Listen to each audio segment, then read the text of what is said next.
উপস্থিত হয়েছি মেষ লগ্নের 12টা ঘরে সূর্যের প্রভাব নিয়ে আলোচনা করার জন্য। এর আগে আমি জন্মকুণ্ডলীর 12টা ঘরে সূর্যের প্রভাব নিয়ে আলোচনা করেছিলাম। সে আলোচনায় প্রত্যেকটা ঘর বা ভাবে সূর্যের প্রভাব নিয়ে ফলাফল বলেছিলাম, যেটা ছিল একটা বেসিক আইডিয়া। এখন মেষ থেকে মীন লগ্ন অবধি প্রত্যেকটা লগ্নের 12টা ঘরে সূর্যের প্রভাব নিয়ে আলোচনা করব। যারা প্রশ্ন করেন আমার মেষ লগ্ন বা কর্কট লগ্ন সূর্য 4th হাউসে বা 7th হাউসে বিরাজমান আছে, কীরকম ফল পাব, তাদের কথা ভেবে আমার এই ক্ষুদ্র প্রয়াস। আশা করি সিরিজটা কমপ্লিট হলে আপনার নিজেদের কুণ্ডলী সম্বন্ধে ওয়াকিবহাল হতে পারবেন। নমস্কার দর্শক বন্ধুরা, জ্যোতিষ বর্ণনা চ্যানেলে আপনাদের সকলকে স্বাগত। সকলের কাছে একটা বিনীত অনুরোধ এই যে, যদি ভিডিওটা ভালো লাগে তাহলে চ্যানেলটাকে সাবস্ক্রাইব করে পাশে থাকা বেল আইকনটা প্রেস করে দেবেন। মেষ লগ্নের কুণ্ডলিতে প্রথম ঘরে সূর্য বিরাজমান হলে কীরকম ফল পাওয়া যাবে। মেষ লগ্নে সূর্য সর্বাধিক কারক গ্রহ। এই লগ্নে সূর্য পঞ্চম ঘরের অধিপতি হয়। পঞ্চম ঘরের অধিপতি হয়ে যদি লগ্নে বসে তাহলে মেষ রাশিতে বসবে। আর মেষ রাশি কীরকম রাশি? মেষ রাশি হচ্ছে অগ্নিতত্ত্বীয় রাশি। সূর্য অগ্নিতত্ত্বীয় রাশি। এখানে বিরাজমান হলেও সূর্য অত্যন্ত বলবান হয়ে যাবে। মেষ রাশিতে সূর্য উচ্চ হয়। আপনার কুণ্ডলিতে যদি সূর্য 10 অংশের হয় তাহলে পরম উচ্চ হবে। সূর্য জাতককে তেজস্বী, যশস্বী, প্রতিষ্ঠিত, সরকারি চাকরিতে সফলতা, যে কোনো ফিল্ডেই হোক না কেন মান সম্মানে বৃদ্ধি দিয়ে থাকে। লগ্নে সূর্য বসলে সূর্য হচ্ছে তেজ।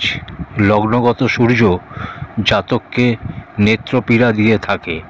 যদি সূর্য বলি হয়, নেত্র সম্বন্ধিত সমস্যা, চুল পড়ে যাওয়ার সমস্যা, হাড়ের সমস্যা, এগুলো বেশি পরিমাণে দিয়ে থাকে যদি সূর্যের উপর কোনো পাপগ্রহের দৃষ্টি পড়ে, অর্থাৎ শনি, রাহু, কেতু এদের দৃষ্টি পড়লে। এছাড়াও পাপগ্রহের দৃষ্টি পড়লে পিতার সাথে সম্পর্ক খারাপ করাবে। সূর্য লগ্নে কারক হয়। এখানে যদি সূর্য বুধের সাথে বিরাজমান হয় তাহলে বুধাদিত্য যোগ নির্মাণ করবে। এমনিতে বুধাদিত্য যোগকে সামান্য যোগ হিসেবেই দেখা যায়, কিন্তু বুধাদিত্য যোগ লগ্নে হলে জাতককে শ্রেষ্ঠ সফলতা ও রাজযোগ প্রদান করে থাকে।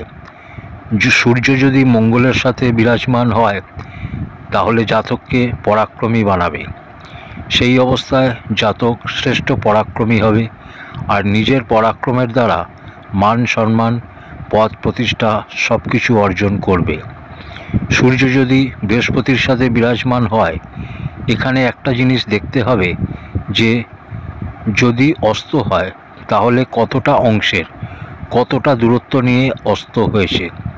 যে গ্রহ সাথে বসে আছে তার অংশ অবশ্যই দেখা উচিত, তাহলে সঠিক ফলাফল নির্ণয় করা সম্ভব। সূর্যের বল নিয়ে আগেই বললাম, 10 অংশ হলে পরম উচ্চ, আর তারপর 10 অংশ থেকে 20 অংশ হলে তাহলেও শ্রেষ্ঠ ফল দেবে। পঞ্চম ঘরের অধিপতি হয়ে লগ্নে বসলে পঞ্চমের ফলও দেবে। তো জাতকের ভেতর মান সম্মান, জ্ঞান, বুদ্ধিমত্তা, সন্তান সমস্ত সুখ প্রদান করবে।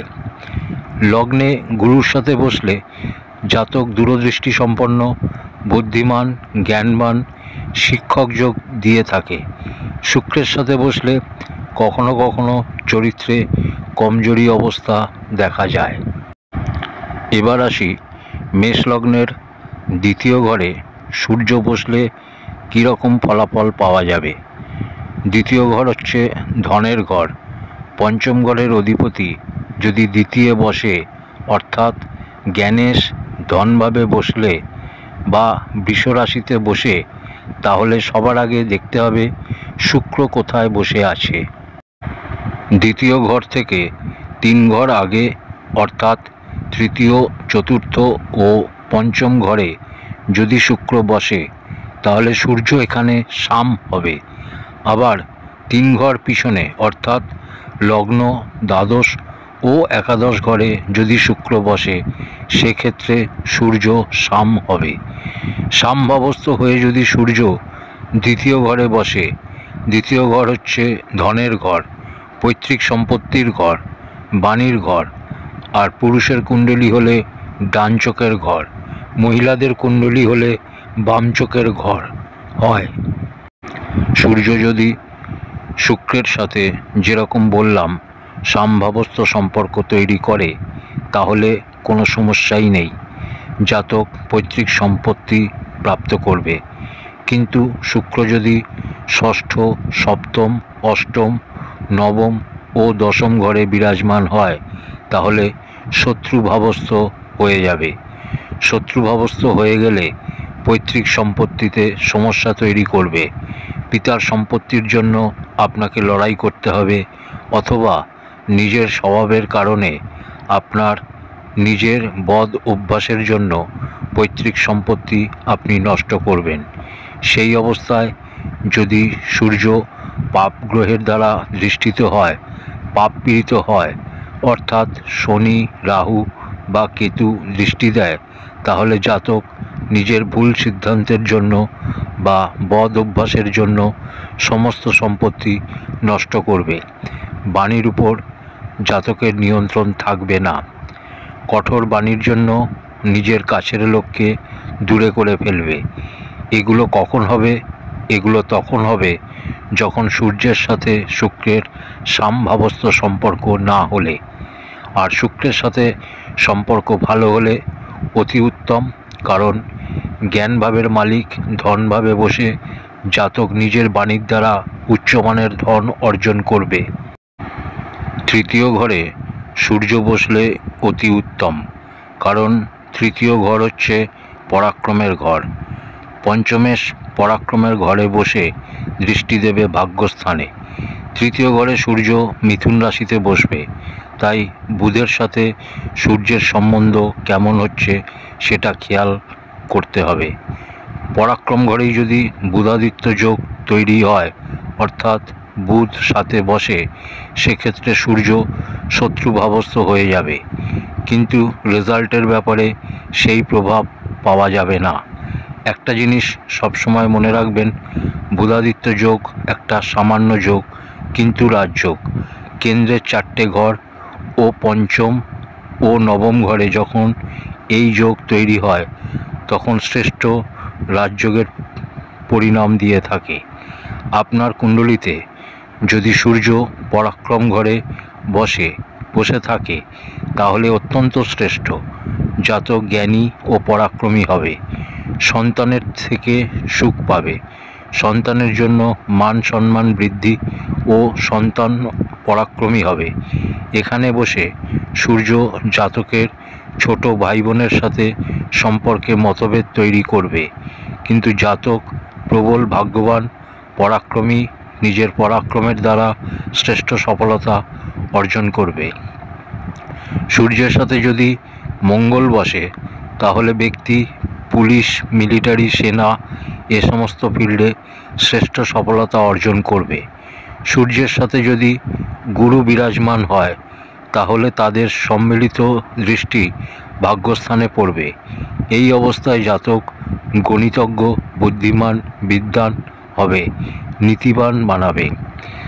ডিগ্রি সবসময় খেয়াল রাখবেন, 1 থেকে 6 অংশ অবধি হচ্ছে বালক অবস্থা, 6 থেকে 12 অংশ অবধি কুমার অবস্থা, 12 থেকে 18 অংশ অবধি যুবক অবস্থা, 18 থেকে 24 অংশ অবধি বৃদ্ধ অবস্থা, 24 থেকে 30 অংশ অবধি মৃত অবস্থা।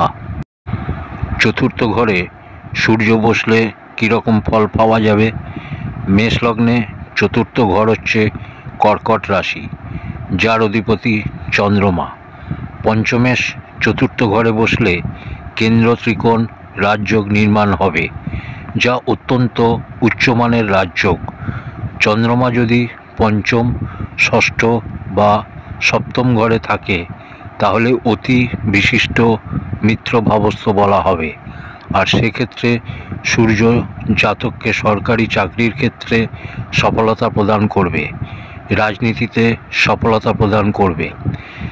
এখানে বসা সূর্য জাতকের মায়ের স্বাস্থ্যে কিছু সমস্যা তৈরি করবে। আবার এই সূর্য সপ্তম দৃষ্টিতে দশম ঘরকে দেখবে, ফলে পিতার সুখে, পিতার কার্যে বৃদ্ধি করাবে। এখানে সূর্য যদি পীড়িত অবস্থায় থাকে, অর্থাৎ কোনো পাপগ্রহের দ্বারা দৃষ্টিত হয়, তাহলে জাতক পিতার বিরোধিতা করবে। জাতকের ক্ষেত্রে প্রশাসন, সরকারি ক্ষেত্র থেকে সমস্যা তৈরি হবে, কার্যক্ষেত্রে সমস্যা হবে। সূর্য যদি এখানে মঙ্গলের সাথে বসে তাহলে প্রবল পরাক্রম যোগ তৈরি হবে। সেক্ষেত্রেও জাতক সরকারি চাকরির ক্ষেত্রে সফলতা প্রাপ্ত করবে। এখানে সূর্য যদি বুধের সাথে বসে তাহলে শ্রেষ্ঠ বুধাদিত্য যোগ নির্মাণ হবে এবং তার থেকে ভালো রেজাল্টও পাওয়া যাবে। সূর্য এখানে গুরুর সাথে বিরাজমান হলে জাতক অত্যন্ত বুদ্ধিমান হবে, কারণ গুরু এখানে উচ্চের হবে। আর উচ্চের গুরু যদি সূর্যের সাথে বসে তাহলে জীবনকালে সব কিছু প্রদান করবে। সূর্য ও গুরুর জ্যোতি পুরো কুণ্ডলীর মধ্যে এই যোগই জাতককে সব কিছু প্রদান করবে। কুণ্ডলীর পঞ্চম স্থানে সূর্য বসলে স্বগৃহী হবে। সূর্য পঞ্চম স্থানে অর্থাৎ সন্তান স্থানে বিরাজমান হয়ে গর্ভে সমস্যা তৈরি করবে। এই ঘর কিন্তু ওনারই। বাকি লগ্নের ক্ষেত্রে বেশি সমস্যা তৈরি করবে, কিন্তু এখানে অল্প কম সমস্যা তৈরি করবে। সূর্য তেজ, আর যেখানেই থাকুক না কেন তেজ উৎপন্ন করবে। পঞ্চম ঘর জ্ঞানের ঘর। জাতক জ্ঞানী হবে, তেজস্বী হবে, বুদ্ধিমান হবে। যে কোনো পরিস্থিতিতে সামঞ্জস্য বা ব্যালেন্স করার অদ্ভুত ক্ষমতা থাকবে জাতকের মধ্যে। কিন্তু যখন কথা বিবাহের হবে, সন্তানের হবে, তখন গর্ভে সমস্যা। স্ত্রীর কুণ্ডলী হলে তাতেও সমস্যা। কিন্তু যদি জ্ঞানের কথা বলি, সেক্ষেত্রে এই ঘর বা হাউস অত্যন্ত শ্রেষ্ঠ। আপনার মেষ লগ্নের কুণ্ডলিতে যদি সূর্য স্বগৃহী হয়ে পঞ্চমে অবস্থান করে তাহলে ধন সম্পত্তি, জ্ঞান, বুদ্ধিমত্তা সব কিছু দেবে। এখানে বসা সূর্য আপনাকে প্রত্যেকটা ক্ষেত্রে সফলতা দেবে, কারণ এটা ত্রিকোণ ঘর। আর ত্রিকোণ ঘরে এই লগ্নের কারক গ্রহ এসে বিরাজমান হলে খুব সহজভাবেই বলা যায় যে আপনাকে শ্রেষ্ঠ সফলতা দেবে। এখানে সূর্য যদি পীড়িত অবস্থায় থাকে তাহলে পাপ গ্রহের দ্বারা দৃষ্টিত হয়, তাহলে সমস্যা তৈরি হবে। শিক্ষাকালীন জীবনে আপনার সমস্যা তৈরি হবে। সন্তান হওয়া নিয়ে সমস্যা, সন্তানের সাথে মতবিরোধ, এ জাতীয় সমস্যাগুলোর সম্মুখীন হতে হবে আপনাকে। সূর্য ষষ্ঠ স্থানে বসলে অত্যন্ত শ্রেষ্ঠ, কারণ সূর্যের ষষ্ঠের দোষ লাগে না। পঞ্চমেশ হয়ে ষষ্ঠে বিরাজমান হলে সামান্য কিছু সমস্যা হবে। শিক্ষাকালীন সময়ে শিক্ষার বিষয়ে কিছু সমস্যা আসতে পারে, পিতার সাথে মতভেদ হতে পারে। কিন্তু তখন যখন সূর্য পাপ পীড়িত হবে, তখন সূর্য শনি, রাহু, কেতু দ্বারা যদি দৃষ্টিত হয় বা বুধ যদি নিজেই ষষ্ঠে বিরাজমান হয় সেক্ষেত্রে। কিন্তু যদি এরকম পরিস্থিতি না হয়, বুধ যদি সপ্তম, অষ্টম, নবম ঘরে অথবা তৃতীয়, চতুর্থ ও পঞ্চম ঘরে বসে, তাহলে সূর্য আপনাকে ভালো রেজাল্ট দেবে। জাতককে শত্রুহন্তা বানাবে। জাতক রাজনীতিবিদ, জ্ঞানবান, বুদ্ধিমান হবে। সপ্তম দৃষ্টি দ্বাদশ ঘরে বা ব্যয় ঘরে পড়বে, কিন্তু পয়সা খরচার ব্যাপারে জাতক অনেক বুঝে শুনে খরচা করবে। যদি পাপ পীড়িত হয় তাহলে কোর্ট কাছারির ক্ষেত্রে পয়সা খরচা হবে, অপ্রয়োজনীয় ব্যাপারে পয়সা খরচা হতে থাকবে। মেষ লগ্নে সপ্তম ঘরে যদি সূর্য বসে তাহলে খেয়াল রাখতে হবে সপ্তম ঘরে সূর্য নীচ হবে। যদি 10 অংশের নিচে হয় তাহলে পরম নীচ হবে। 10 অংশের নিচে হলে আর তার উপর যদি কোনো পাপগ্রহের দৃষ্টি পড়ে তাহলে দুটি বিবাহের পরিস্থিতি তৈরি হবে। দাম্পত্য কমজোর হবে, জীবনসঙ্গিনীর স্বাস্থ্য খারাপ হবে, দাম্পত্যে মতভেদ থাকবে, দাম্পত্যে বিচ্ছেদ হতে পারে। সপ্তম দৃষ্টি লগ্নে পড়বে, ফলে জাতককে কৃষ্ণকায় বানাবে, রোগা পাতলা শরীরের অধিকারী হবে, কিন্তু বুদ্ধিমান হবে।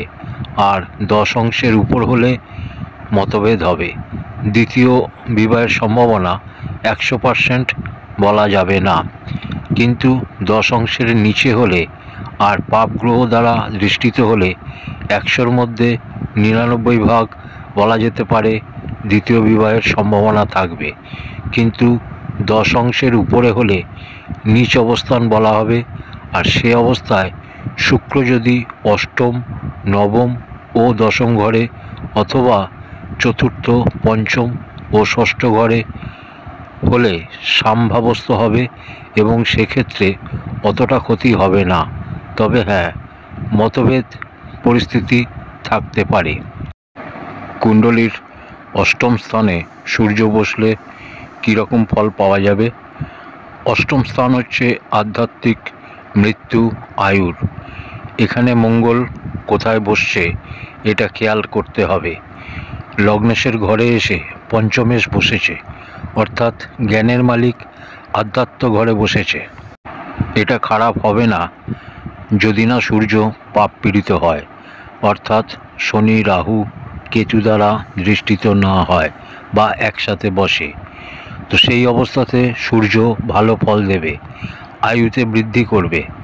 এখানে বসা সূর্য আপনাকে আধ্যাত্মিক বানাবে, কিন্তু জাতকের পেটে সমস্যা তৈরি করবে, খাবার হজমের সমস্যা তৈরি হবে। কারণ পঞ্চম স্থান পেটের স্থান। তো পঞ্চমের অধিপতি অষ্টমে বা ষষ্ঠে বসলে পেটের সমস্যা তৈরি করে। এখানে বসা সূর্য ক্ষতি তখনই করবে যদি সে পাপ পীড়িত হয়। এখানে সূর্যের সাথে যদি মঙ্গল বসে বা এখানে সূর্যের সাথে যদি গুরু বসে তাহলে পরাক্রম যোগ তৈরি হবে। আর এই যোগ আপনাকে সব কিছু দেবে। গুরু বসলে জাতককে উচ্চমানের আধ্যাত্মিক বানাবে, বুদ্ধিমান বানাবে, জ্ঞানবান বানাবে, জাতকের মধ্যে বিবেক জাগ্রত করবে। আর সূর্য যদি পাপ পীড়িত হয় তাহলে জাতক ঠগী হবে। কুণ্ডলীর নবম স্থান বা ভাগ্যস্থানে সূর্য বসলে কীরকম ফল পাওয়া যাবে? এখানে সূর্যের উপস্থিতি খুবই ভালো, কারণ সূর্য লগ্নে ও নবমে কারক হবে আর দশমে দিকবলী হবে। এখানে বসা সূর্যের দৃষ্টি পরাক্রম ঘরে পড়বে, জাতককে ভাগ্যবান তো বানাবে, আর জাতক নিজের পরাক্রমের দ্বারা নিজের ভাগ্য নিজেই তৈরি করবে। সূর্য এখানে গুরুর ঘরে বিরাজমান হয়েছে। গুরুর সাথে যদি সম্বন্ধ ভালো হয় তাহলে অতি মিত্র হবে। পঞ্চমের অধিপতি অর্থাৎ ত্রিকোণের মালিক ত্রিত্রিকোণ ঘরে বসলে শ্রেষ্ঠ সফলতা প্রদান করবে, জাতকের জন্য একটা পূর্ণ রাজযোগ। এরকম সূর্য জাতককে তার জীবনকালে সব ধরনের সুখ প্রদান করবে। এই সূর্য যদি গুরুর সাথে বসে বা বুধের সাথে বসে বুধাদিত্য যোগ বানায় বা মঙ্গলের সাথে বসে, তো সেক্ষেত্রে সোনায় সোহাগা। কিন্তু এখানে বসা সূর্য যদি শনির সাথে বসে বা গ্রহণ দোষ তৈরি করে বা অন্য কোনো স্থিতি উৎপন্ন হয় বা শুক্রের সাথে বসলেও অতটা ক্ষতি করবে না, কারণ এটা কুণ্ডলীর ভাগ্যস্থান, উচ্চশিক্ষার ঘর। এখানে যদি গ্রহণও লাগে তাহলে দেখে নিতে হবে যে গ্রহণের অংশ দূরত্ব কতটা আছে, সূর্য কত অংশে বসে আছে আর রাহু কত অংশে বসে আছে। এটা যে পুরোপুরি ক্ষতি করবে এই ভ্রমে থাকবেন না। কুণ্ডলীর দশম ঘরে সূর্যকে সর্বাধিক কারক মানা হয়, কারণ সূর্য এখানে দিকবলী হয়। সূর্য পিতার কারক, এটা পিতার ঘর। প্রশাসন, অধিকার, সম্মান এসবের জন্য দশম ঘর। এটা মকর রাশি হলেও সূর্য এখানে দিকবলী হবে। এখানে দেখতে হবে সূর্যের সাথে শনির সম্পর্ক কেমন হচ্ছে। শনি যদি একাদশ, দ্বাদশ বা লগ্নে ও সপ্তম, অষ্টম বা নবম ঘরে বসে তাহলে সমভাবস্থ হয়ে যাবে, আর সেক্ষেত্রে জাতককে সরকারি চাকরি, রাজপদ, প্রতিষ্ঠা, মান সম্মান প্রদান করবে। কিন্তু এখানে বসা সূর্য মায়ের স্বাস্থ্যের সমস্যা, মায়ের সাথে মতভেদ তৈরি করবে, আর এটা তখন আরও বেশি পরিমাণে হবে যখন সূর্য পাপ পীড়িত হয়ে গেলে। যখন এই সূর্য অতি শত্রু হবে, এই সূর্যের উপর শনির দৃষ্টি পড়বে, সেই ক্ষেত্রে মায়ের স্বাস্থ্যে সমস্যা তৈরি করবে, হাড়ের সমস্যা, হাড়ে ব্যথা, মায়ের সাথে মতভেদের পরিস্থিতি তৈরি করবে। সূর্যের সপ্তম দৃষ্টি চতুর্থ ঘরে পড়বে, ফলে আপনার মিত্র তো থাকবে, কিন্তু তারা স্বার্থপর প্রমাণিত হবে। নিজের কাজ করবে, নিজের লাভ আপনার কাছ থেকে বের করবে আর চলে যাবে। আপনার দরকারে কাউকে পাবেন না। এখানে সূর্যের সাথে যদি মঙ্গল বসে বা বুধ বসে বা গুরু বসে, তো সেই অবস্থাতে শ্রেষ্ঠ রাজযোগের ফল প্রদান করবে। এই অবস্থাতে আপনি যদি সরকারি চাকরির চেষ্টায় থাকেন তো তাতে সফলতা পাবেন। রাজনীতি বা প্রশাসন সম্বন্ধিত যে কোনো কাজে সফলতা প্রদান করবে। কুণ্ডলীর একাদশ ঘরে সূর্য বসলে কীরকম ফল পাওয়া যাবে? দশম ঘরের মতোই একাদশ ঘরে সূর্যের সাথে যদি শনির সমভাবস্থ সম্পর্ক হয় তাহলে অতি উত্তম। অর্থাৎ শনি যদি দ্বাদশ লগ্ন ও দ্বিতীয় ঘরে বা অষ্টম, নবম ও দশম ঘরে বিরাজমান থাকে, সেক্ষেত্রে সূর্যের সাথে সমভাবস্থ সম্পর্ক তৈরি হবে। এখানে বসা সূর্য আপনার জীবনকালে পয়সার অভাব কখনো বুঝতে দেবে না। পয়সার জন্য কোনোদিন কোনো কাজ আপনার আটকাবে না। সপ্তম দৃষ্টিতে পঞ্চম ঘরকে দেখবে, ফলে সন্তান হবে বিলম্বতে, গর্ভেও সমস্যা তৈরি করে। আয়ের জন্য সূর্য এখানে খুবই ভালো, আর এখানে সূর্যের সাথে অন্য কোনো পাপগ্রহ বসলে আরও ভালো। এখানে যদি গ্রহণ দোষও লাগে তাতেও আয়ের ক্ষেত্রে কোনো সমস্যা তৈরি হয় না। আপনার কাছে যদি পয়সা না থাকে তাহলে পয়সা আসবে ও আপনার কার্য সম্পন্ন হবে।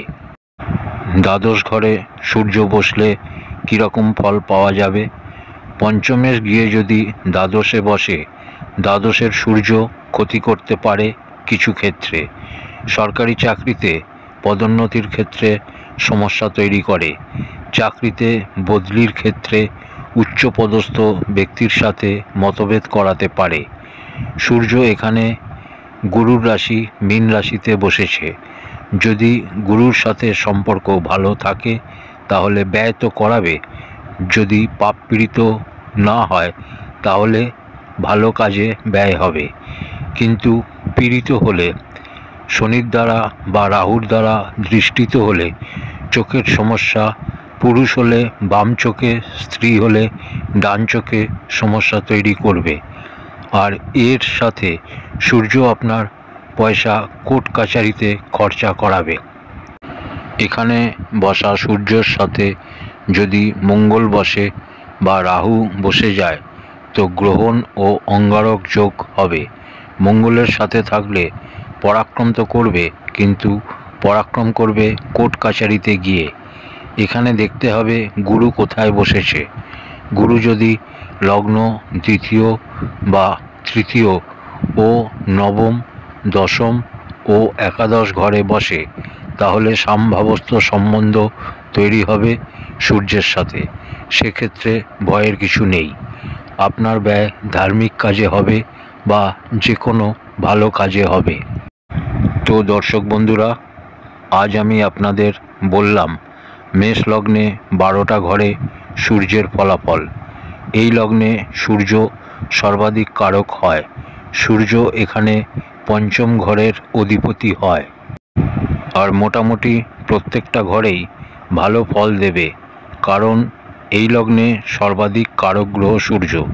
পীড়িত অবস্থাতে অর্থাৎ শনি, রাহু ও কেতুর সাথে বসলে বা যে ঘরে বসেছে সেই ঘরের অধিপতির সাথে তৎকালিক মিত্রতা না হলে ক্ষতি করবে, নচেত নয়।